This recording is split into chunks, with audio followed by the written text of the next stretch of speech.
If you're new to No Man's Sky, or if you just think the game is boring, let me show you how to actually have fun as easy as possible.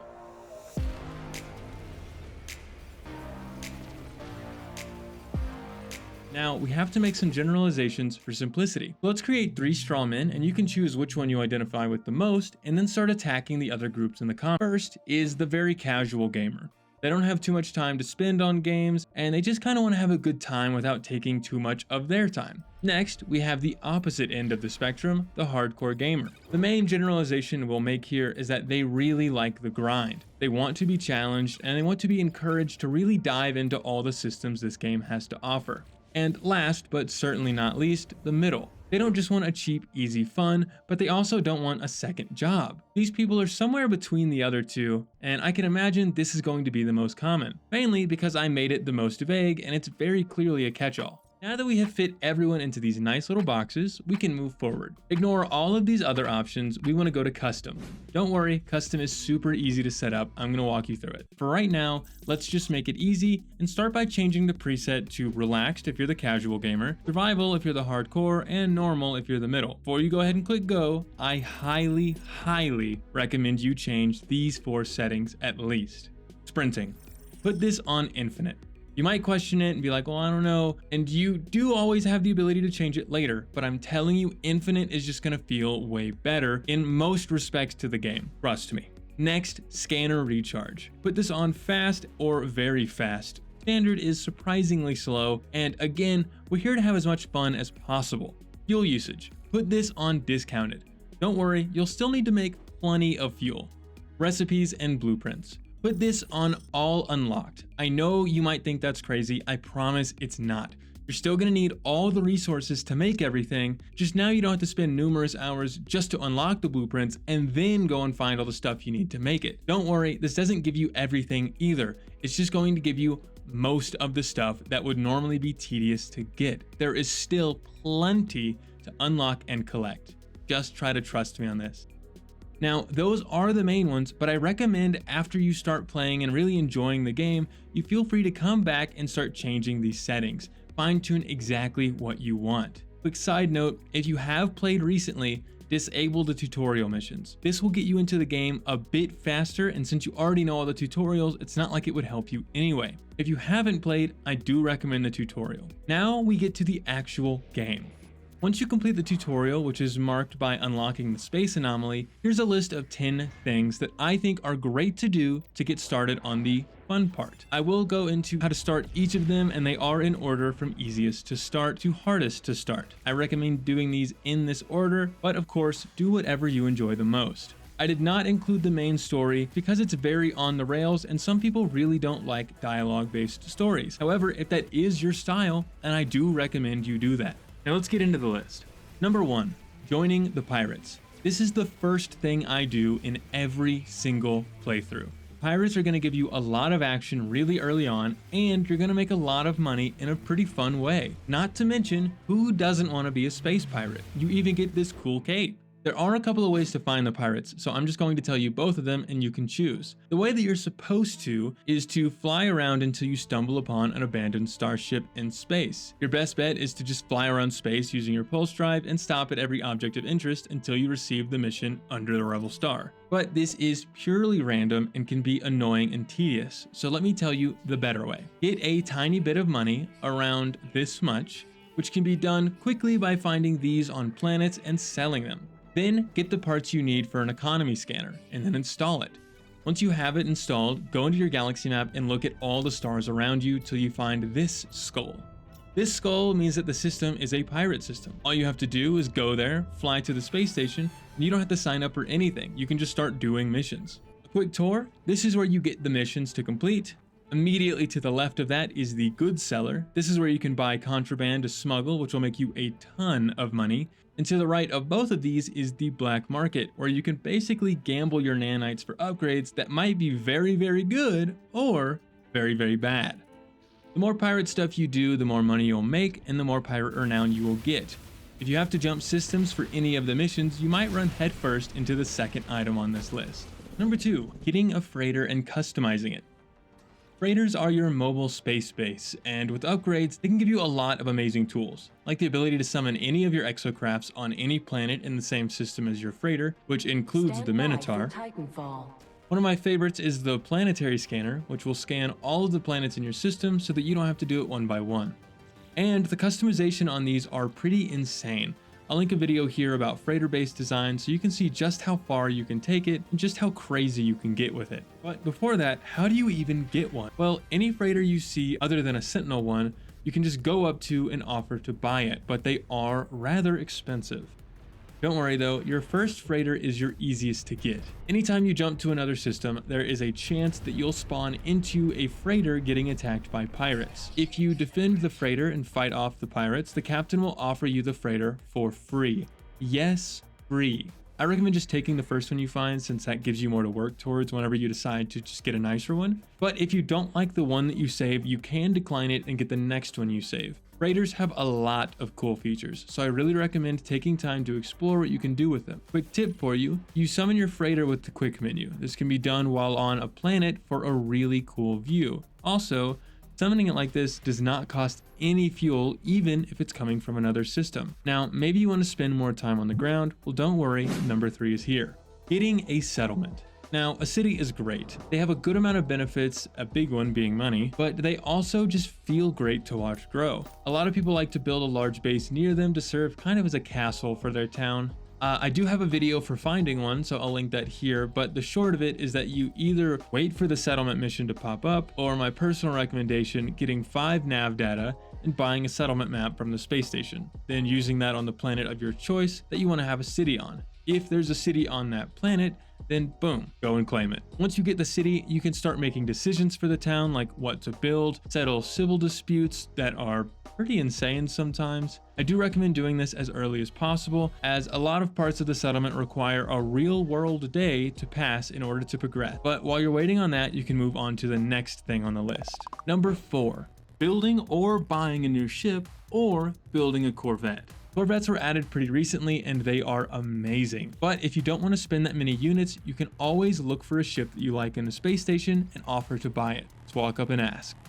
Quick side note, corvettes are amazing, but they lack the mobility of normal ships, so you do still have a reason to have both of them. Now, if you have a lot of units and you want a large ship, then strap in and let's get you building. To start building a corvette, just walk over to these big portal pads in the space station. If you're on a pirate space station, sorry, but you just have to walk all the way over there. The basic parts are all purchasable, and they can make for a pretty nice ship, but if you really want to dive into it, you'll need to find a planet with salvageable parts. This is where Freighter Planetary Scanner comes in handy. Just jump to system, scanning until you find one.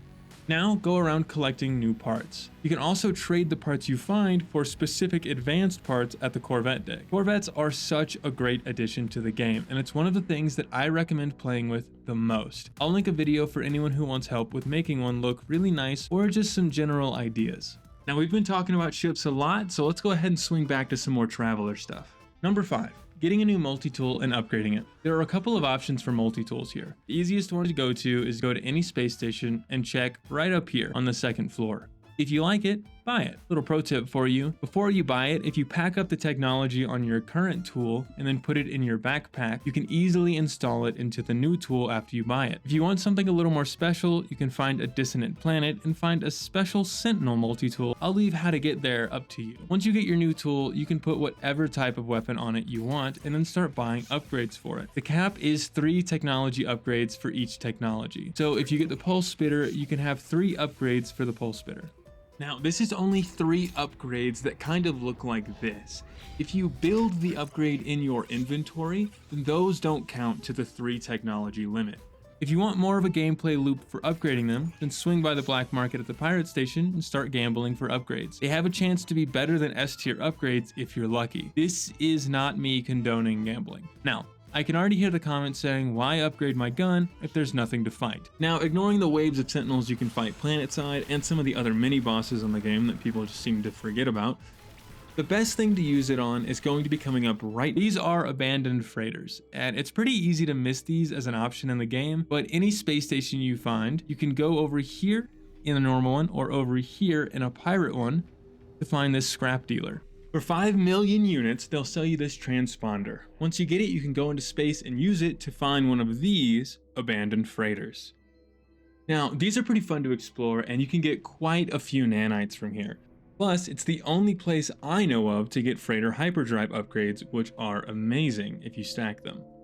You may find these pretty easy to accomplish, and if you do, I highly recommend switching to a harder difficulty, because hard on permadeath makes these things early game pretty scary. That cold can really sneak up on you. Now, you can also try to discover what exactly happened to the crew on these ships, but usually it just seems like it's some sort of biological outbreak and you don't get much more than that, which is a little disappointing, I won't lie, but maybe I'm just missing something. Not only are these a great way to earn some nanites, you can also use these to build up some renown for the merchant guilds by giving the pieces that you find to the merchant guild in the space station. If you're really digging the spooky vibe here, then you're really gonna like this next one. Number 7, find a deep ocean and build a base. Deep oceans are way more common now, and if you have access to the purple systems, you can usually find a crazy deep ocean in these. If you do find an entirely ocean planet, you're going to need to get the aquatic landing gear to land on these, but once you get it, you'll have it forever, at least on that ship, and then once you're on the planet, you can just make a submarine and start exploring that way. Now, there is plenty of underwater base parts to have a good time with, and this is one of the most benefited things from having the blueprints unlocked. However, once you're down there, make sure you never stray too far from your base or submarine, because you are certainly not the only thing down here. If you have a fear of the water, or you just don't care enough, then don't worry, this next one's back in space. And wild, you're not scared of space, but scared of the ocean, but whatever. Number 8, build up your frigate fleet, as well as your squadron. You're now a fleet captain after all, and if you want to be king of the pirates, then you're gonna need a good crew. Walk up to any pilot in a space station and offer for them to join your crew. Pilots all have different stats, but they share the C tier through S tier system that everything else has, which makes for easy decision making. It really feels awesome to have them pull up beside you when some pirates are trying to attack you or rob you or whatever, or even some sentinels. But that's not the end of building your fleet. You also get a frigate fleet. I believe the cap is 30, and they aren't just for show. You can send them on missions to secure resources and units, and some frigates will actually have resources when you visit them. I like to think of this kind of like the Assassin's Creed Brotherhood system, where you could send your assassins out. I don't know if that's just me. You can hire frigates from other freighter fleets, which is kind of crazy when you think about it, that you're just sniping them like that. But if you see them out in the wild, you'll see these little green symbols, and you can just go up to them and talk to them and see what their price is. It'll also have the C through S tier system. Once you have a squadron and a full frigate fleet, you're pretty much unstoppable. But what kind of emperor only has one ride? Number 9, start collecting new and unique ships. You can also build your own as well if you have the money and nanites. There are a lot of nice ships to collect and even build, and in a recent update they allowed you to store even more. One of my favorite ships is the Sentinel ship. They have the unique ability to hover in one spot, which sounds silly, but it's actually really nice to do. It's just something you'll have to experience to understand, I guess. I don't know. Maybe that's just something only I like. I don't know. The living ship is awesome, but it is a bit of a process to secure. However, it is the most unique ship, all the way from the visuals to the technologies that you can install. Building a ship is a very rewarding feeling because, man, they are expensive, but it is truly yours. Once you get your ship selection ready, it's time to begin your expedition. Number 10. Getting your fleet to the center of the galaxy. It's a long way away, but with your giant fleet, it should be no problem to get there. Just make sure you stop and smell the alien roses. This is definitely a case where you want to enjoy the journey, maybe leave some bases along your way even. If you rush too fast, you'll miss one of the main pillars of the game, exploration. And if you want more unique exploration, then I have a bonus tip for you. Number 11, bonus tip. Now that you are kitted out, you can actually go into purple systems. These are seen as end game stuff, though go in at your own risk, but there is some rare resources here that you can only get here. It's also home to the largest planets and the deepest oceans. They also have the most unique flora and fauna in the game. Obviously not every planet there will have that, it's just the possibility. This is not an all-inclusive list, and I highly recommend you do literally anything that piques your interest in this game, because diving down these rabbit holes is the best way to fall in love with this game. If you get to the end of this list, you might also consider starting over on a harder difficulty or even permadeath, and really diving into those other systems like hazard protections. If you're feeling brave, and again, you are wanting a challenge, you should give permadeath a shot. It really makes you think about your decisions. I've actually really been enjoying my recent playthrough. You also might want to give VR a shot. I've been having some issues with it, but I recently found out how to fix my system to set it up, and it's actually been a wonderful way to experience the game, as long as you don't get motion sickness. By this point, I'm sure you already know what you like and don't like about the game, and thanks to the custom settings, you can really tailor the game to exactly what you want it to be. You also might want to give the expeditions in the menu a shot. They're a great way to see the game from a new perspective and really engage with the community, since everyone's kind of doing it at the same time. Also, you get unique limited time rewards that you can redeem in any save. Some of them are really cool. No Man's Sky is really about what you put into it, so don't be afraid to get immersed in the space game. I hope you liked this guide, and I'll see you in the next one.